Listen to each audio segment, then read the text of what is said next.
السلام عليكم. ضجت مواقع التواصل الاجتماعي في الساعة الأخيرة بالحديث عن شرطي تونس والمدعو منير، والذي اعتدى على مجموعة من الجزائريين والذين كانوا في رحلة سياحية من عنابة إلى تونس.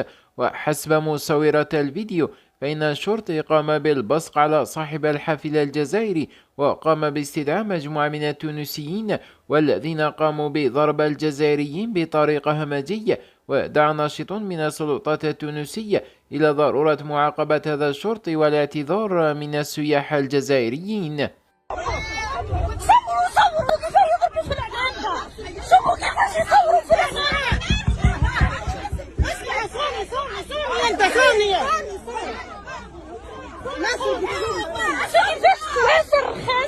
يضربوا في العنبة، شوفوا كيفاش يضربوا في العنبة، شوفوا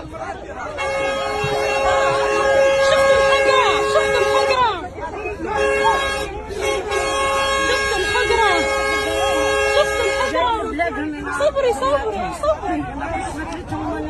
هادو هما توانسة. شوفوا مش الشريرة يروحوا